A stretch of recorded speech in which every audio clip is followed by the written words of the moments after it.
It was great to hear him say amazing to be back. You forget how much he's packed in. He's only 25. That's his 46th cap. So he scored 4 goals. Obviously, he's got to score more. He's won the title 6 times already. Last season was a bit of a nothing. And, you know, I don't want to say you're entitled to that, but that's inevitably going to happen, isn't it, when you start so young? Some seasons won't be that great. That's but human nature. But he's won everything, and he's been in a team that's capable of doing that, and he's played his part in that. But, you know, playing for England and wanting to play for England, wanting to be somebody who people talk about as an England player that's contributing must be something that he desperately wants, because he's won everything domestically, you know. And it is quite weird to hear a name like Phil Foden's as not being amongst the England team, and where's he going to play? And he's, like you mentioned, 40, how many caps? 46. 46 caps, you know, and we're still talking about can he fit in? And just pleased that he's got an opportunity to play in that role and show that if given the opportunity in the right circumstance, he can deliver. I think he'll like the clarity, won't he, from his manager? I see you in this position, not that position. Yeah, I think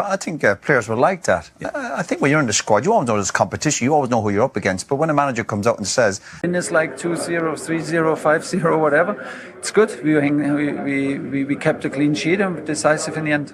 Good. Well, it was 2-0. Just in terms of the impact players, has that been underlined tonight? This idea maybe of finishers. Yes, we had good impact from the bench straight away, but the game became also a bit more stretched after I think we did the subs. It's around 60 minutes, so after 70, 75, the game got a little bit too open. I need to check why, but we brought on quality players, of course. They wanted to show, and they showed. It's good. How did Phil Foden do in that 9.5? Good. He's in a good shape. You see it you see it straight away, that he's in good mood, that he's in full confidence, because the ball's just in the right moment. The first touches are well-tempered. The pass is good in front of the assist is a very good assist. He moves freely. It's good. Did England get a little bit sloppy defensively in the sort of last 20-odd minutes? I wouldn't say sloppy. I thought, like you mentioned, the pressing. You know, if you don't get the pressing right, then even Serbia weren't great tonight. They can punish you. In the end, you know, they got it right. I think there was an incident down here where Ezri Konsa just got back and got his foot. He looked like he had a point to prove, didn't he? Yeah, well, it's nice to get a setback. Yes. You know, it's nice to get a setback, and all of a sudden things are going great for you the last few years. A bit like Foden. Yeah. And part of your football career is you're going to have your downs. These lads have had their downs recently, but it's time to bounce back from. I think Bellingham's got the kind of attitude of, OK, yeah, well, I'll show you what I'm capable of doing, because we know what he's capable of doing. Absolutely. Thank you, gents. We'll do it all again. Phil, well done. Good to be back. Oh, amazing to be back. So happy to be back in the squad with these great players, and I'm enjoying it. And how do you feel you did as an impact player? Yeah, I thought I did well. I thought I created some chances, lucky not to put a few away. But I think overall I have to be happy with the impact that I did today. So yeah, overall really happy. And is that a role you'd take? Yeah, wherever the manager puts me, you know, I can play in multiple positions, and yeah, I was happy to come on as like a false 9 kind of thing, and yeah, he enjoyed it. The manager says that's where he wants to see you now. Maybe it will continue. Is that the role that will suit you best for England? Yeah, maybe I'll get the best out of me. Yeah, only time will tell.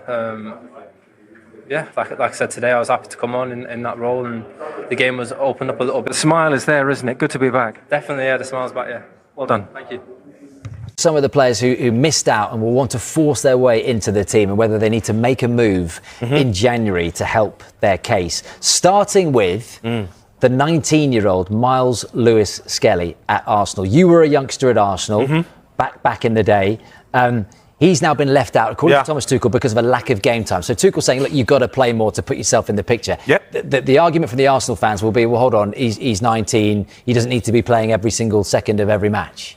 No, of course, but if you want to play, you know, for the national side, you need to be playing in the Premier League side, right? You know, these players are performing, need to be in there. We're not, you know, if Miles Lewis-Skelly was the only left back that we had, then, you know, obviously you'd still pick him. But when you've got players like Jed Spence, O'Reilly, other players in there who are staking their claim, you know, Miles Lewis-Skelly needs to be playing. I think he's a brilliant footballer.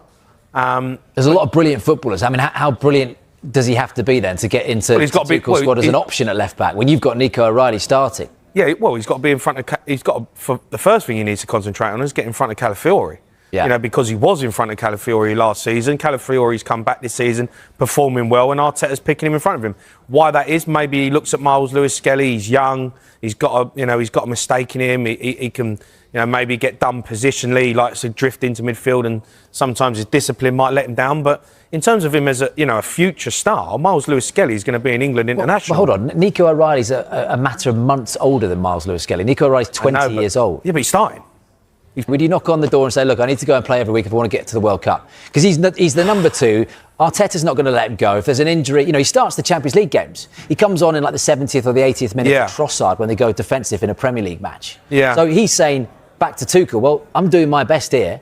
Yeah. They're not going to let me go on loan. So what's the deal? Well, look, it's a great argument because Miles Lewis-Skelly, if he genuinely believes that he wants to get in that World Cup squad and he needs to play football, then he would go and ask Arteta and say, look, I want to go on loan in January. I need to go on loan, go to another Premier League side. I want to play every week, stake my claim and get myself on the plane. But that's him, personal. Arsenal, there's no way they're going to allow that to happen. So he's just going to have to suck it up and deal with it and get himself back in the Arsenal team and get in front of Calafiori. Because Arsenal, there's no way in there, if they're fighting out for the Premier League, the Champions League, they need Miles Lewis-Skelly to be in the squad. So it's a tough situation and you see it happen. And, on a personal level, as a young footballer, you want to play every week. You want to get yourself in the England side. Does that mean going out on loan? Yeah, of course, maybe that might be the opportunity to go out on loan. There's no way Arteta and Arsenal are going to let Miles Lewis get. Well, that's the thing, isn't it? So it's a difficult one for him. Look, he's played 6 times for England. He's 19 and he's played 6 times for England. I mean, that's impressive, right? Yeah. And you're clearly not a first choice pick.